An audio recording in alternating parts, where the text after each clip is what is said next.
My story. I was born in 1959. My mom got divorced when I was like a year old. They were separated shortly after I was born. She moved in with her mother and grandmother and father. We all lived in East Rogers Park. At the time, I was Jewish, raised Jewish, very Jewish family, supposedly, very dysfunctional family. I'm no longer Jewish, by the way, but I'm actually was baptized in Catholic now. Um, but getting back to that, I went to kindergarten, did well. First grade, did okay. Second grade, with reading and writing, I was having problems. I was put back in first grade where the teacher noticed I was flipping letters and doing other things and had me tested. They found out that I was dyslexic. But before I was tested and found out to be dyslexic, I was told by my mother that I was no good, that I was just like my father, a lazy bum. Later in life, I found out that that wasn't exactly true, but that's later on in the story. I was terrified. Well, when they found out that I was dyslexic, rather than apologizing for what she said, she pretended it never happened, that everything she said to me was nothing. Later in life, I was given my baby book, and reading my baby book, there was a passage that she wrote. She said that when I yelled at him, mind you, I was less than a year old, he stared off into space and became disconnected. So basically, rather than talking to me or whatever, she yelled at me. You yell at an infant, huh? That makes a lot of sense. You traumatize them. Well, when I was diagnosed being dyslexic, um, through some political people that the family knew, they were able to get me into special eds classes. We were picked up by a bus and taken to a central location because LD classes were basically new. Well, the teacher that they gave us for the first 2.5 years was actually incompetent. She had taught EMH children before, and she was not qualified to teach LD, dyslexic children. Basically, it was a waste of time. But the worst part was the fact that being picked up by the bus, there were also children on the bus that were had Down syndrome, other things, other problems, EMH, edgically mentally handicapped. By that, they meant that they had an IQ that was, in the 80s, 70s, 60s.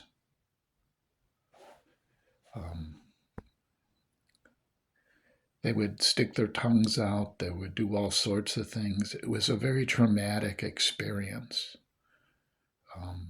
That did not help with low self esteem, just disintegrated us. We actually faced inwards on the bus rather than sitting in a seat normally. We would take one seat and put our backs against the window so people couldn't see who we were, hide from reality. Well, about 2.5 years after that, a teacher, Cheryl Kaplan, was given our class. And she was actually trained in LD, learning disabilities, to deal with dyslexic children. I was not able to read until that point. I had trouble reading. It was extremely bad, but through her techniques, I was able to read. She actually helped me. I really appreciate that to this day. I just, hated the 2.5, 3 years it actually took to get in there. Within a year and a half, 2 years of that, I was mainstreamed back into regular classes. Math, I was always good at. A few other things. I went back into regular school. I went to Swift. That was a school that was a grammar school in my neighborhood.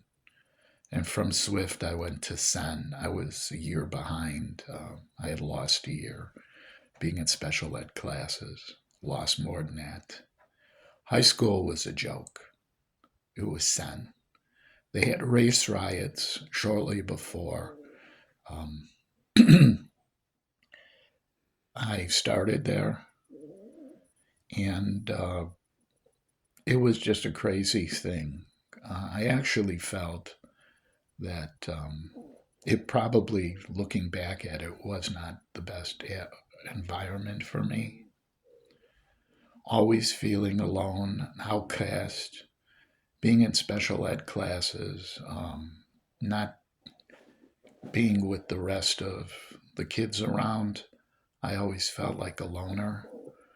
During that time, we had moved. I was no longer in Rogers Park. I was in Edgewater with my mom.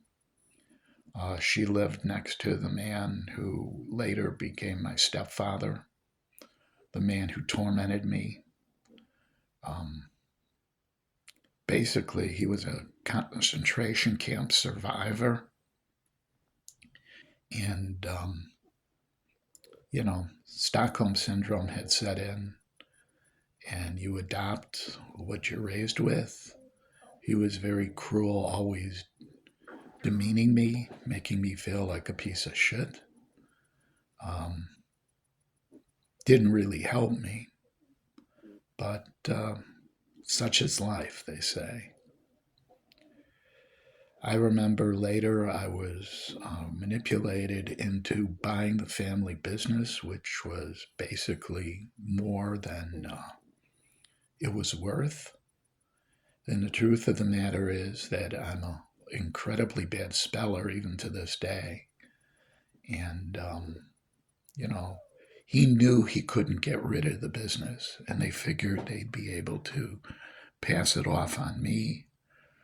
They figured the business had a viability of so many years that it was a dying industry, and they knew that. That the major corporations were taking it over. It was a lot of text involved in the business, a lot of writing, and more than in one language, which severely handicapped me even more. And he knew that. They knew that. They wanted to prove that I was inferior, that I was no good. And I feel my mom did that to get back at my father, which was kind of stupid because at the time that this was going on, he was remarried, had another family. He was a successful car salesman. And everything that she had said about him was a lie. He subsequently died a few years after I started in the business. So he couldn't even be aware of what was going on. He was basically dead in the ground. She hid the fact that he died. She didn't want me contacting the other family to find out the other side of the story. She just wanted all the lies. I went to a psychiatrist to work on some of my issues that I had, feeling of lack, feeling of inferiority, um, different things.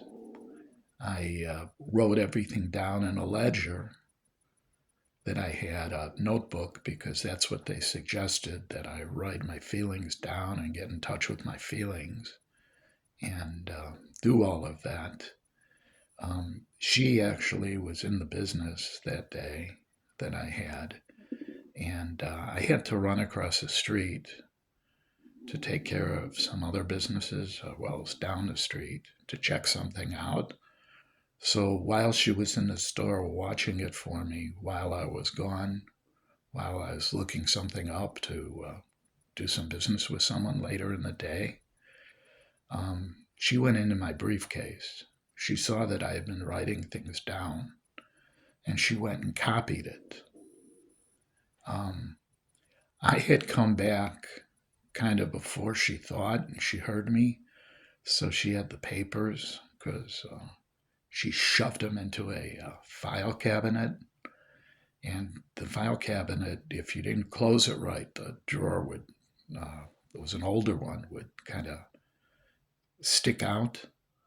Well, when I went into the back room to put the impression paper away, then, because I took a duplicate of something, a headstone, I noticed papers sticking out of the file cabinet, and I grabbed them out to see what they were. And I noticed they were hurriedly shoved in, and they were in my handwriting, and they were basically what was in my ledger that she had copied. And when I confronted her, she said, "I must have copied it and forgot." She was gaslighting me. That's the nature of her character. She'd lie right to your face. And they wouldn't even be good lies, they'd be stupid lies. Why would I copy things from my ledger and then shove them in a file cabinet? Makes a lot of sense. Just some of the dysfunctionality of my family. Oh, and my family was extremely racist. Not only racist, but I don't even know if there's a term for that when you discriminate against someone based on religion. They used to talk about how people that weren't Jewish were stupid. They used to talk about people of color like, oh, well, he's an engineer, but he's a credit to his race. He's one of the good ones. Just give you an idea of the character of the people. You know, I don't know if it's Stockholm Syndrome. I don't know if it's just plain racism. I really don't know. It's just a dysfunctional family. And it goes on generation for generation for generation.